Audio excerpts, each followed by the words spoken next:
Carbon County, Montana Territory, winter of 1947. The most respected master builder in the valley, a man who had raised over 60 log cabins with his own calloused hands, stood knee-deep in fresh mountain snow, staring at what looked like a half-buried metal barrel wrapped in raw sandstone. "That," he said loud enough for everyone on the ridge to hear, "is the single stupidest thing I have ever seen a human being construct." The man holding the trowel did not argue. He simply kept stacking heavy sandstone blocks around the curved steel shell, his breath fogging thick in the biting December air. By spring, that stupid building would humiliate 50 years of frontier construction wisdom.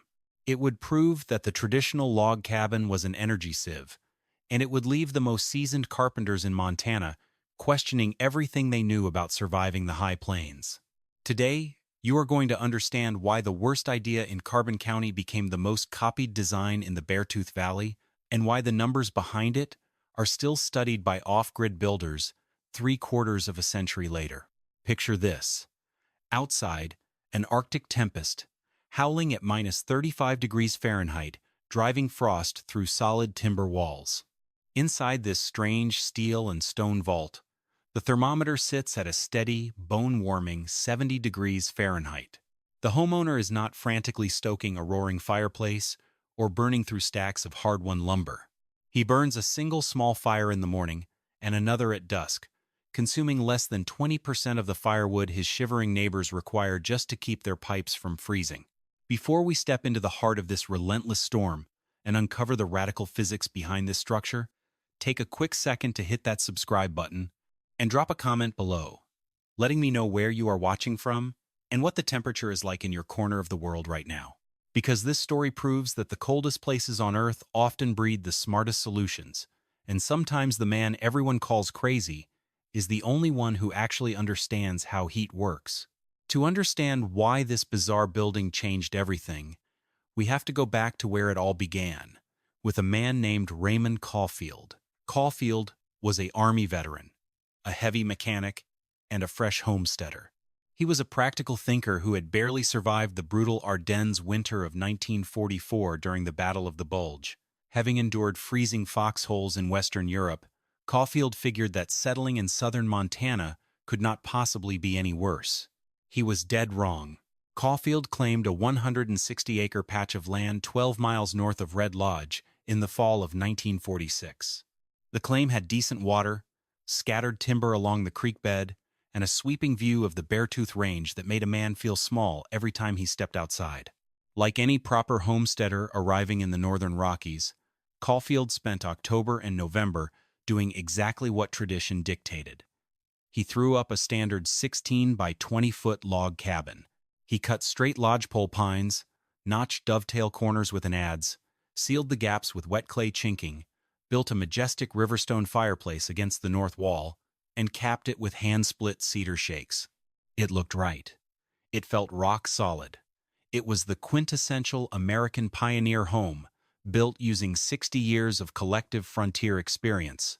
But when the first real Arctic cold snap slammed into the valley in late November of 1946, that picturesque cabin nearly killed him.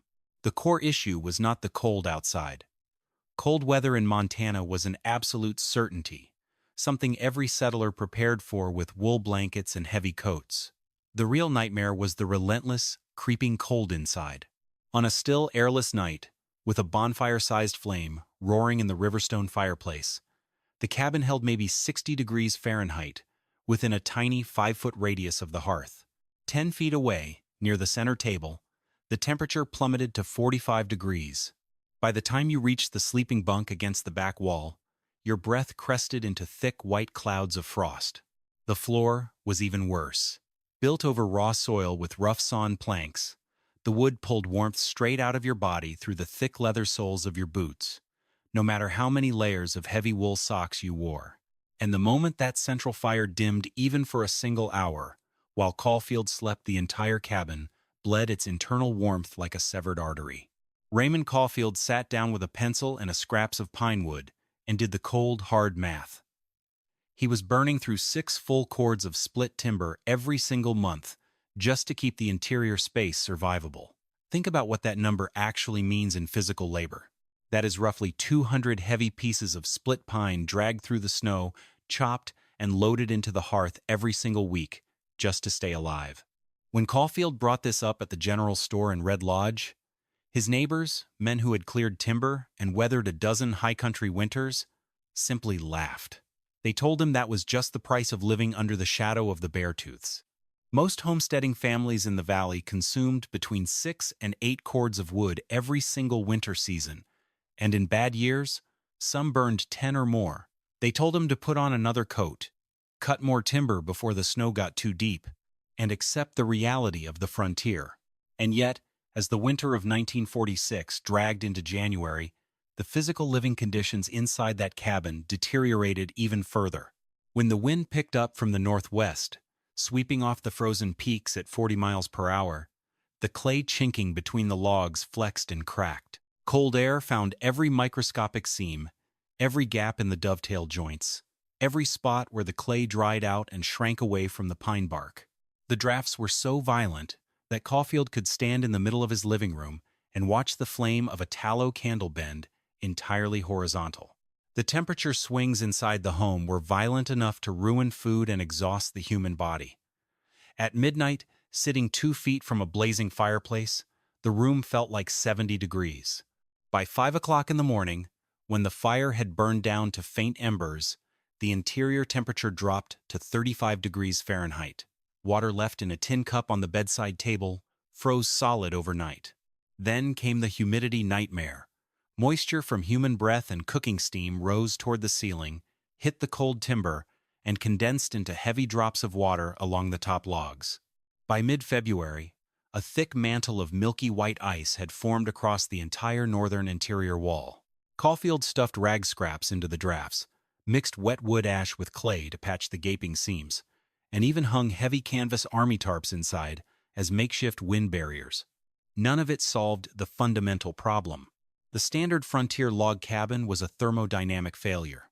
It relied on a continuous, massive input of wood energy to offset a continuous, massive loss of heat through drafts, uninsulated roof structures, and cold stone chimneys that sucked warm air straight out of the room and spewed it into the sky. 60 years of frontier wisdom said, split more wood, sleep closer to the fire, and endure the suffering until May. Raymond Caulfield was an engineer at heart, and he refused to accept that suffering was an unavoidable law of nature. He knew there had to be a way to build a structure that worked with the laws of physics instead of fighting against them. In March of 1947, as the snow finally began to recede from the lower slopes, word reached the valley that the federal government was auctioning off war surplus equipment in Billings. Among the piles of trucks, engines, and canvas tents were dozens of disassembled Quonset huts, 20-foot wide, half-cylinder steel structures manufactured out of corrugated galvanized arch panels, originally designed as quick assembly troop shelters and equipment depots for the military. Most ranchers saw them as cheap cattle sheds or tractor storage units. Steel was cold, noisy in the rain, and notorious for dripping condensation. But when Caulfield looked at those curved steel arches, he did not see a finished building.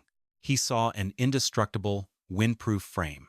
He bought a single 20 by 32-foot Quonset unit for $40, loaded the heavy galvanized steel panels onto a flatbed truck, and hauled them back up the winding dirt roads to his claim north of Red Lodge. When he unloaded the metal parts in his yard, his neighbors dropped by to see what he was up to. When Caulfield explained his grand design, the local homesteaders stood in disbelief. His plan sounded like total madness. Caulfield intended to excavate a deep ledge into a south-facing hillside, burying the northern half of the steel structure deep into the earth. Then, instead of placing flimsy fiber insulation inside the metal arch, he planned to build an 18-inch thick structural stone wall around the entire interior curve using raw sandstone and limestone quarried directly from the river bluff. In the center of this curved masonry vault, he would install a custom-designed masonry heater, a specialized heat retention stove modeled after the massive tile stoves he had seen inside Belgian farmhouses during the war. The reactions from the local community ranged from polite pity to outright mocking laughter. Every farmer and carpenter in Carbon County knew that metal conducts cold faster than almost any material on Earth.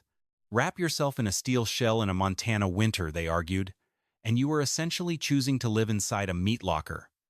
And stone? Stone was meant for shallow foundations or outdoor chimneys. Building an entire arched interior out of heavy fieldstone was considered an absurd waste of backbreaking labor. Stone was cold to the touch. It took forever to warm up, and everyone believed it would draw the frost right into the house. What those seasoned builders did not understand was that Caulfield had experienced something they had never seen. During the Ardennes offensive in the winter of 1944, Caulfield's unit had taken shelter inside an ancient 200-year-old stone farmhouse near Bastogne. Outside, the war raged in sub-zero temperatures, but inside those 3-foot-thick stone walls, heated by a single central masonry stove, the air remained astonishingly warm and draft-free for hours after the fire had died out entirely. Caulfield had felt the physics with his own hands. He knew that wood was a poor storehouse for heat and that traditional open fireplaces lost 80% of their thermal energy up the chimney pipe. Stone, on the other hand, possessed something log cabins never could: high thermal mass. Once stone absorbed energy, it held onto that energy for half a day, radiating it back into the room like a soft, steady heat source. So, while his neighbors spent the spring of 1947 repairing cracked log chinking and stacking cords of pine for the coming winter, Raymond Caulfield backed a team of horses up to the south-facing hillside and began digging a massive excavation trench into the earth. He worked completely alone, through the rain of May and the blistering heat of July. He dug deep enough into the slope so that the northern and western sides of the structure would be sheltered by 8 feet of solid earth, utilizing the ground itself as a natural shield against the brutal Arctic gales that swept down from Canada. Once the earth base was leveled, Caulfield laid a heavy foundation using broad, flat river rocks embedded 3 feet deep below the local frost line.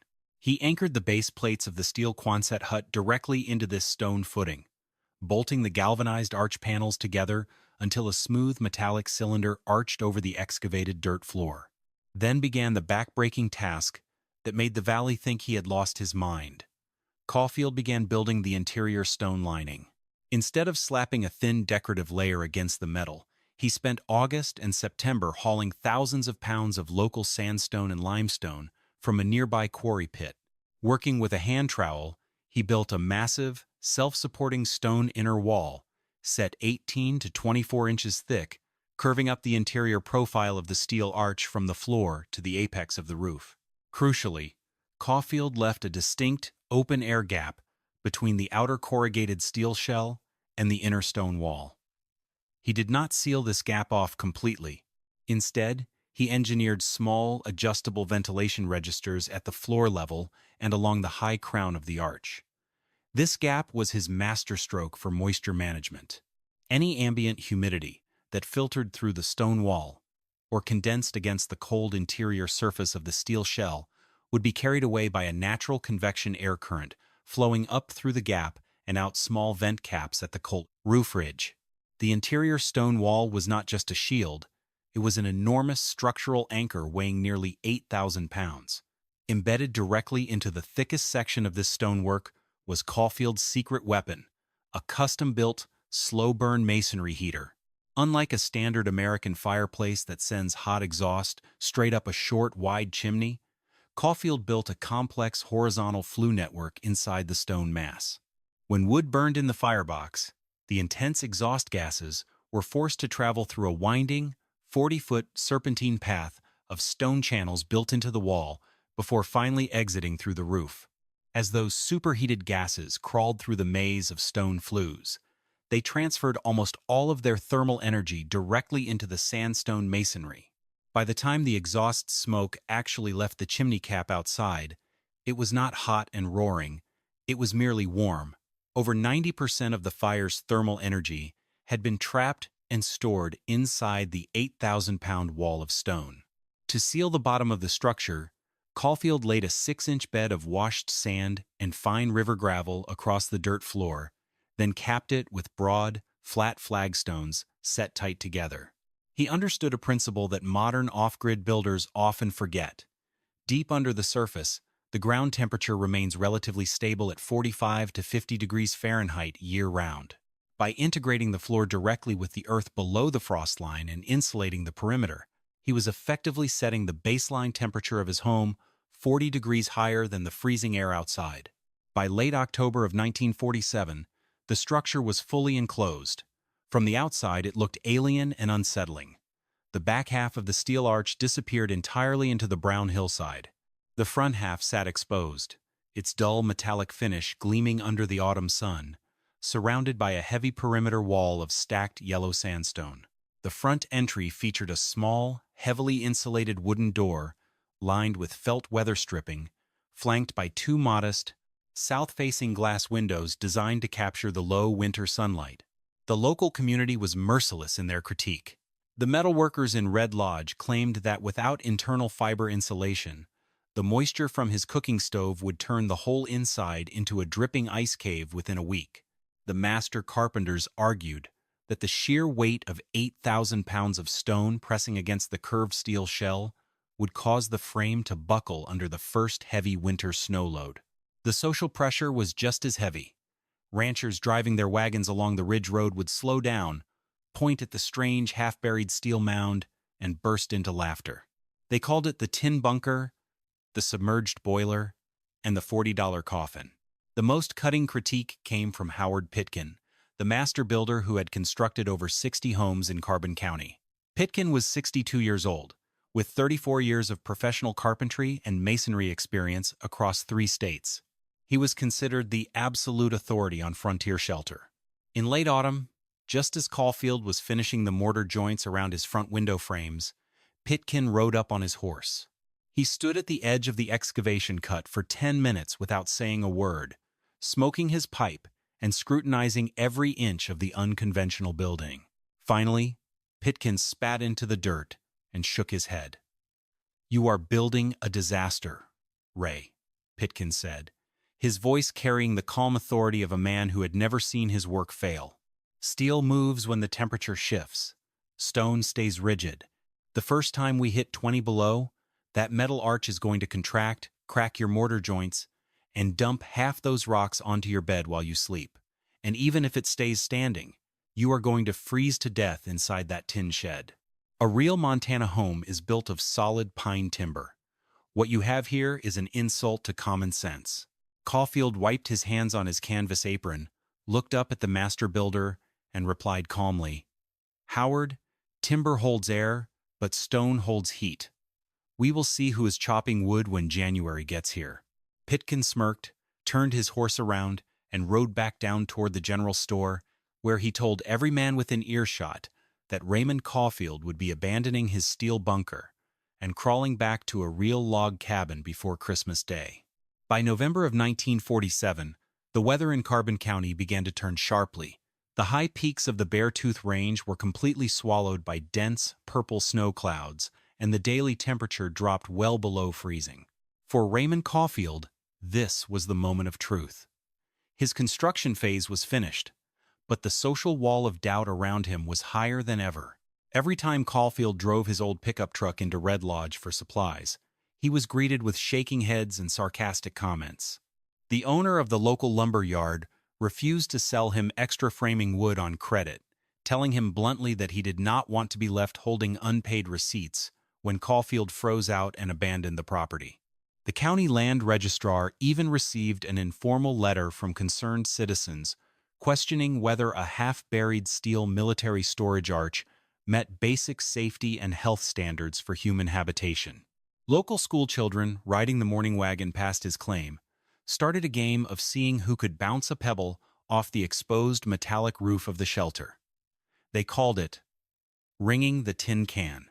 Whenever a stone struck the galvanized arch, a loud metallic pinging sound echoed down the valley, serving as a constant reminder to Caulfield that the entire community viewed his home as a freakish joke. Even Caulfield's own family had deep doubts. His older brother visited from Bozeman in early November, intending to help him winterize the homestead. When he stepped out of the truck, and saw a metal Quonset arch half-sunk into a raw dirt embankment with thousands of pounds of rough fieldstone stacked inside. He pulled Raymond aside and asked if the trauma of the war in Europe had scrambled his judgment.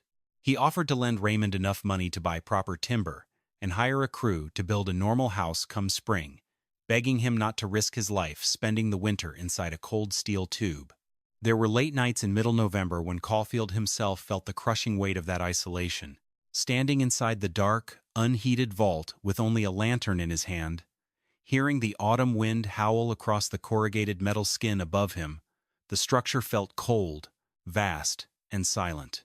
The raw sandstone walls looked dark and heavy, and the gravel floor felt like ice under his boots. In those quiet hours, with the stone dust still settling, he wrestled with the same terrifying thought. What if Howard Pitkin was right? What if the metal contracted, the mortar cracked, and the moisture from his breath turned the entire inner arch into a frozen sheet of ice? But Caulfield was not a man who operated on guesswork or emotion. He was a mechanic who understood tolerances, forces, and thermal dynamics. When doubts crept in, he did not panic. He pulled out his notebook and rechecked his calculations. He looked at the mass of the stone, the cubic volume of the room, the heat output of pine wood, and the thermal resistance of 6 feet of solid earth. The numbers did not lie. The physics were sound. He just had to wait for the cold to prove it. Late in November, Caulfield lit the very first seasoning fire in his newly cured masonry heater. He did not build a roaring bonfire. Instead, he built a small, controlled burn using dry kindling and small pine split logs, allowing the gentle heat to circulate slowly through the 40-foot internal flue system. At first, nothing seemed to happen. The stone wall directly around the firebox felt barely warm to the touch after 2 hours of burning. To an untrained observer, it looked like a total failure, a massive stove that absorbed wood energy and gave almost nothing back into the room. But Caulfield knew exactly what was occurring. The 8,000 pounds of sandstone were soaking up the thermal energy, filling its dense atomic structure with heat like a sponge filling with water. By the third day of small, continuous firings, the miracle of thermal mass began to manifest. The stone walls were no longer cold. They had reached a state of thermal equilibrium. When Caulfield touched the sandstone 5 feet away from the stove, it felt warm, radiating a soft, steady heat outward into the air. When he laid his hand against the flagstone floor, the chill was completely gone. The earth below and the stone above were holding hands, locking in a massive reservoir of stable energy. Here is what everyone in Carbon County missed about Raymond Caulfield's design. They were evaluating his house using the old rules of traditional wood construction, completely blind to the foundational laws of thermodynamics. To understand why Caulfield's stone-wrapped Quonset hut worked so remarkably well, you have to break down the physical principles operating inside that curved space principles that modern off-grid architects still rely on today. First was the concept of thermal mass versus thermal insulation. A traditional log cabin relies entirely on insulation resistance, or what modern builders call R-value. Wood slows down the transfer of heat, but it has very little ability to actually store thermal energy. Think of a log wall, like a paper cup holding warm coffee. It keeps the heat in for a brief moment, but as soon as the heat source stops, the air inside cools down almost instantly. Sandstone and limestone, on the other hand, possess high thermal density and high heat capacity. They act like a cast iron skillet on a stove burner. It takes a long time and a lot of energy to heat a heavy cast iron pan, but once it is hot, you can turn off the burner entirely, and the pan will remain scorching hot for nearly an hour, cooking food long after the flame is dead. By wrapping his entire living space in 8,000 pounds of dense stone, Caulfield built a massive thermal battery inside his home. Every BTU of heat generated by his small fires was not lost to the outside air. It was absorbed directly into the stone storage bank.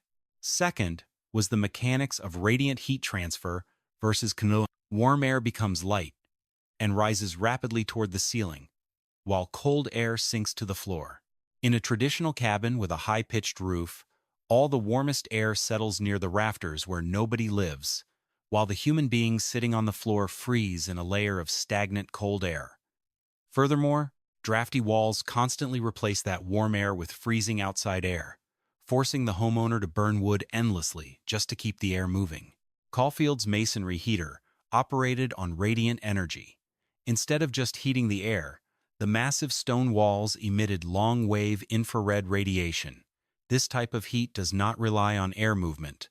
Radiant wave energy travels in straight lines through the room, warming solid objects directly: the floor, the furniture, the inner steel frame, and the human bodies inside. When you stand inside a room with radiant stone walls, you feel warm even if the air temperature itself is moderate, because your body is not losing its own heat to cold surrounding surfaces.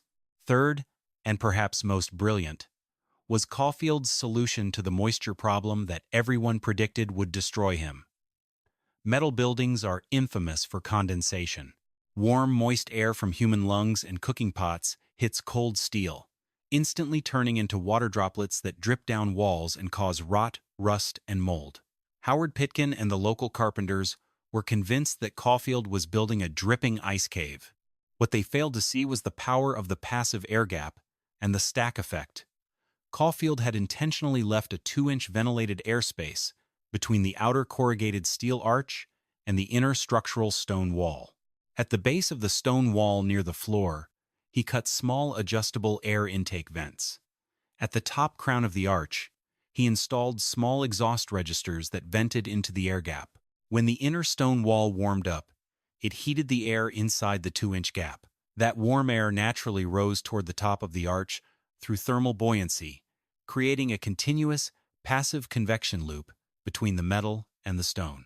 This rising air current acted as an invisible curtain, constantly sweeping away ambient moisture and venting it harmlessly out through the upper ridge caps before it could ever settle or freeze on the cold inner surface of the steel shell. The space between his stone wall and his metal roof was actively breathing, self-drying, and self-regulating without a single mechanical fan or moving part. Fourth was the structural geometry of the arch itself. Traditional square cabins are full of dead air zones, sharp 90-degree corners where warm air gets trapped, cools down, and creates pockets of high humidity and frost formation. A half-cylinder Quonset arch eliminates corner turbulence entirely. Air flows smoothly along the curved inner surface of the stone, distributing warmth evenly across the entire length of the building without leaving a single cold corner. Additionally, by burying the northern and western curved profiles of the arch 8 feet deep into the south-facing hillside, Caulfield eliminated wind drag. When 60-mile-per-hour Arctic blizzards slammed into the valley from Canada, the wind did not strike a flat, vertical wooden wall that creaked, flexed, and leaked air through every seam. The wind simply glided smoothly over the rounded, earth-mounted steel arch, unable to find a single flat surface to push against, or a single crack to penetrate. Finally, Caulfield harnessed passive solar gain. He aligned the long axis of the Quonset hut directly east to west, placing his 2 main glass windows on the exposed south-facing wall. In the depths of a Montana winter, the sun sits very low on the southern horizon. Sunlight streamed through those double-pane glass windows all day long, striking the broad flagstone floor and the dark sandstone walls. The stone absorbed solar heat during the bright daylight hours for free, adding even more stored energy to his heat battery before the sun dipped behind the peaks. It was an interconnected web of elementary physics: thermal mass, radiant energy, passive convection, aerodynamic geometry, and solar gain. Raymond Caulfield had not invented any of these physical laws. He had simply combined them into a single $40 war surplus steel shelter, while the rest of the county was still building wooden boxes designed in the 1880s. By early December of 1947, the entire system was fully charged and operating in complete silence. The temperature inside the stone-wrapped Quonset hut hovered at a comfortable, stable 68 degrees Fahrenheit day and night. Outside, the first light blizzards of December were already blanketing Carbon County in 2 feet of powder. The local homesteaders were settling into their brutal winter routines, hauling heavy sleds of pine logs from their woodpiles 3 times a day, stuffing rags into drafty windows, and shivering through 30-degree temperature swings inside their traditional log homes. they still looked at Caulfield's half-buried steel mound with amusement, firmly convinced that his strange experiment would collapse the moment true Arctic weather arrived. They were waiting for January. They believed January would bring the ultimate reckoning, the frozen proof that traditional pioneer wisdom could never be defeated by a war-surplus tin shed. They had no idea that the most severe Arctic air mass in 10 years was currently gathering strength over northern Canada, pushing south toward the Montana border, a historic deep freeze that would bring the entire Beartooth Valley to its knees and shatter every assumption they held about survival on the American frontier. The true test arrived on the 9th of January, 1948. It did not come with a dramatic storm warning or a sudden squall. It came in total, terrifying silence. A massive Arctic air mass slid down from northwestern Canada, dropping onto the high plains of Montana like an iron anvil. The clouds cleared away completely, leaving a pale, brittle blue sky during the day and a night sky so clear that the stars looked like sharp slivers of ice. The wind died down to a faint breeze, but the temperature began to drop with horrifying speed. By 6 o'clock in the evening on the 9th of January, the mercury read 5 below zero. By midnight, it hit 15 below. By dawn on the 10th of January, every thermometer in the town of Red Lodge read minus 22 degrees Fahrenheit. And then, the polar freeze locked in. It did not break for 12 straight days. For nearly 2 weeks, the Beartooth Valley sat under a frozen blanket of Arctic air that pushed nighttime temperatures down between minus 30 and minus 35 degrees Fahrenheit. During the brief daylight hours, even with the midday sun reflecting off the snow, the mercury barely managed to crawl back up to minus 10. Wind chills out on the open flats dipped past minus 50 degrees Fahrenheit. This was the kind of cold that changes the very nature of physical matter. Tree trunks snapped in the woods with loud, gunshot-like cracks as the sap inside froze solid and expanded. The snow underfoot stopped crunching and turned into something like pulverized glass, grinding under heavy boots. Exposed skin froze in less than 60 seconds. If you took a deep breath through your mouth, your lungs burned from the instant frost. Across Carbon County, life ground to a complete halt. Roads drifted shut, turning into impassable banks of hard snow. Ranchers huddled inside their homes, attempting to keep livestock alive in drafty barns, while families retreated into survival mode inside their log cabins. And within 48 hours of the freeze, those traditional log cabins began to show their fatal flaws. Because the Arctic air mass was still and relentless, it drew heat out of buildings continuously. Fires had to be kept burning in hearths and iron stoves around the clock. Men had to venture out into the freezing air every 2 hours, day and night, hauling heavy armloads of firewood from snow-logged piles. Even with fires roaring so hot that iron stovepipes glowed dull red, the heat simply could not hold inside the wooden walls. Convective currents pulled cold air through every microscopic seam in the clay chinking. Families abandoned their bedrooms entirely, dragging mattresses into the main living area and piling under 4 layers of wool quilts right in front of the hearth. Ice began to form on the inside of north-facing log walls, not thin frost, but thick solid sheets of blue ice that crept up from the floorboards. Condensation on window frames froze solid, ceiling glass panes behind inches of white frost. Floors became so cold that tin cups of coffee placed on the boards would form a ring of slush at the bottom, while the top was still steaming. By day 5 of the freeze, fuel panic set in. Firewood consumption spiked to unimaginable levels. Green wood cut late in the autumn refused to burn cleanly, producing thick, eye-stinging smoke while generating almost no real heat. Dry timber burned through like paper. Homesteaders who thought they had cut enough wood to last until April realized they were burning through a month's supply in a single week. Some families began burning fence posts to keep their hearths alight. One family living 3 miles south of Caulfield's claim ran out of dry firewood entirely on day 6, abandoned their cabin, and trudged through waist-deep snow to pack into a neighbor's already crowded living room. And that was when people started noticing something impossible happening on the south-facing ridge. Raymond Caulfield's place, the strange half-buried steel bunker that Howard Pitkin had called a tin coffin, was not smoking. Or rather, it was smoking, but only for 2 hours in the morning and 2 hours in the evening. The rest of the day, while every iron chimney in the valley spewed constant, frantic plumes of dark wood smoke into the frozen air, Caulfield's stone-lined chimney sat completely silent. There was no frantic stoking, no endless hauling of wood, no black smoke drifting across the snow. On the 7th day of the deep freeze, with the outside air sitting at -18 degrees Fahrenheit at 2 o'clock in the afternoon, a neighbor named Thomas Miller, bundled in 3 layers of heavy wool and fur, trudged through the drifts to check on Caulfield.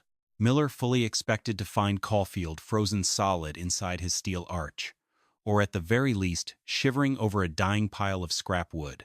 As Miller rounded the snowbank near the front entry, he stopped dead in his tracks. Raymond Caulfield was standing outside his front door in his shirt sleeves, holding a wooden mallet and splitting small pieces of dry pine kindling. He was not wearing a heavy coat. He was not wearing gloves. Miller stared at him, his own breath freezing into icicles on his wool scarf. "Ray," Miller yelled through his face. "Rap, are you out of your mind? It is 18 below zero out here." Caulfield looked up, wiped a bit of sweat from his forehead, and smiled. "I know, Tom.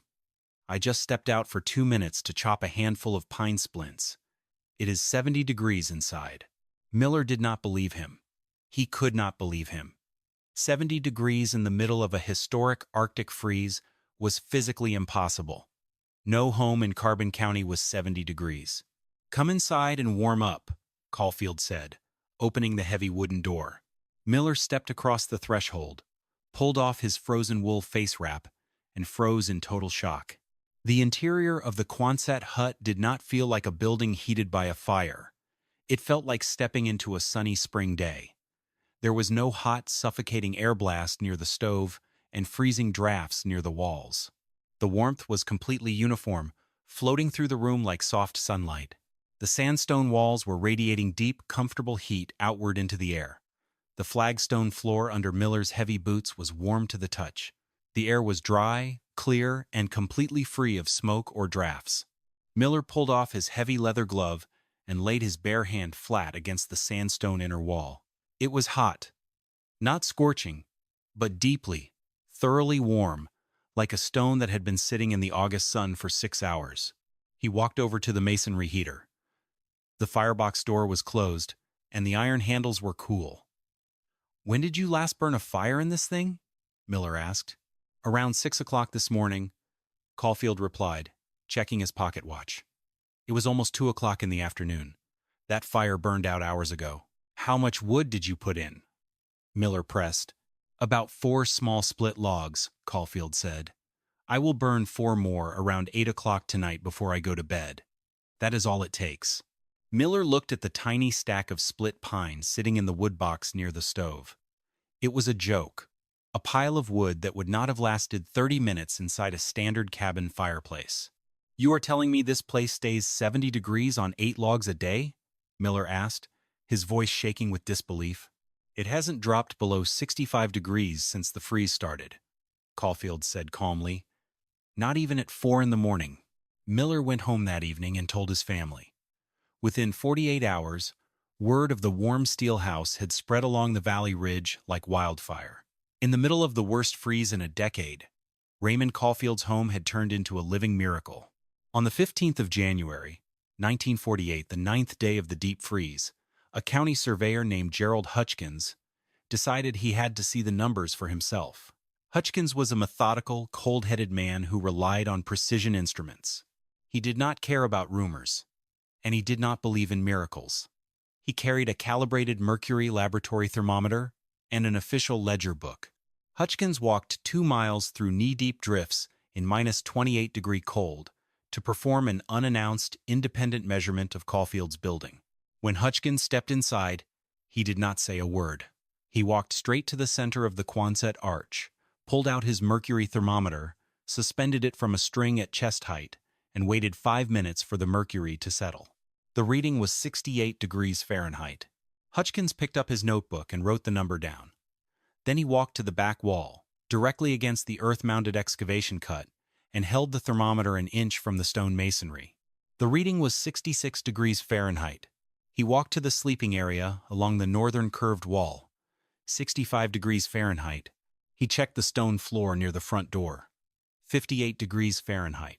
Outside, the air temperature at that exact moment was minus 26 degrees Fahrenheit. Let that sink in for a moment. That was a 94-degree temperature difference between the outside air and the interior stone space, maintained by a small fire that had burned out 3 hours prior. Hutchkins was stunned, but he was not finished. To make his investigation complete, he walked to 3 neighboring log cabins located within a 1-mile radius homes, built with traditional timber and riverstone fireplaces, and measured their interior temperatures at the exact same hour of the day under identical weather conditions. The results were a brutal, irrefutable humiliation for 50 years of frontier building traditions.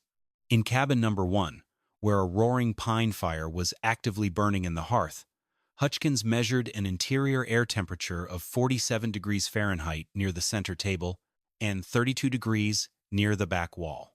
In cabin number 2, where the family was huddled directly against an ironwood stove, the central room temperature was 52 degrees Fahrenheit, while ice covered the inner log seams 3 feet away.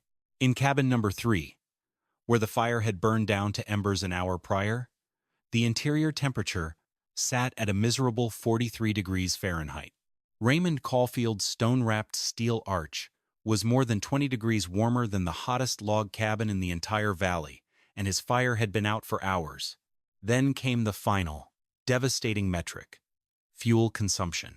By the end of January, when the deep freeze finally broke and the temperatures crawled back above zero, Caulfield had burned through roughly 1.5 cords of wood for the entire winter up to that point.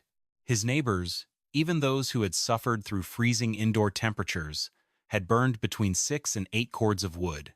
Some had burned even more, completely stripping their timber reserves just to keep their families alive. Caulfield had heated the exact same living area in the exact same Arctic weather, using less than 20% of the fuel required by a standard log cabin. His home was warmer, draft-free, completely dry, and required less than a quarter of the physical labor to maintain. The news shattered the conventional wisdom of Carbon County. The physics could no longer be denied. The 8,000 pounds of sandstone thermal mass, the passive air gap, the slow-release masonry heater, and the earth-sheltered curved steel shell had completely humiliated 50 years of frontier construction methods. On the first day of February, as the sun broke through the clouds and the temperature reached 10 degrees above zero, a horse and sleigh pulled up outside Caulfield's door.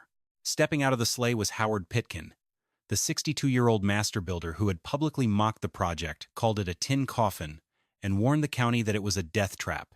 Pitkin walked into the Quonset hut carrying his own wooden folding rule and a notebook. He stood in silence for 5 full minutes, looking at the smooth sandstone walls, feeling the dry, steady heat radiating against his face, and examining the tight mortar joints that showed not a single sign of cracking or movement. He knelt down by the masonry heater, traced the internal flue paths with his thick, calloused fingers, and tested the draft registers. Then he stood up, looked Raymond Caulfield dead in the eye, took off his hat, and spoke the sentence that changed building history in the valley. "I have been raising homes in Montana for 34 years, Ray," Pitkin said, his voice quiet and completely stripped of pride. "I was wrong. This is the smartest building I have ever stood inside." When Howard Pitkin admitted he was wrong, the entire Beartooth Valley stopped laughing and started paying attention. By the spring of 1948, Caulfield's home was no longer called the Tin Bunker. It had become an official engineering case study. Pitkin borrowed Caulfield's rough butcher paper sketches, spent weeks studying the thermodynamics and fluid air dynamics, and began teaching the principles to every young carpenter in the county. The adoption spread like wildfire across the region. By the winter of 1949, a homesteader named Carl Bruner built a half-buried stone house on the eastern side of the valley, using a war-surplus steel frame and local river rock. In 1950, 2 more families built hybrid stone and steel shelters. By 1952, there were 11 documented structures within 40 miles of Red Lodge that incorporated Caulfield's exact principles: thermal mass storage, radiant masonry heating, passive air gap moisture control, and earth-sheltered curved frames. Builders who could not afford steel Quonset arches began building massive stone masonry walls inside existing traditional log cabins, turning them into internal thermal batteries. Others adopted the hillside berming technique, burying the northern walls of their wood homes deep into slopes to shield them from Canada's winter gales. It was a complete revolution in off-grid thinking, a movement born not from academic textbooks, but from one man's refusal to accept that cold weather had to mean suffering. Today, more than 75 years after Raymond Caulfield set his last block of sandstone in the frozen soil of Carbon County, the principles behind his strange steel bunker are more relevant than ever. Modern passive solar homes use high-density concrete and stone floors to store the sun's energy. Rocket mass heaters and high-efficiency masonry stoves have become prized staples of the off-grid homesteading movement.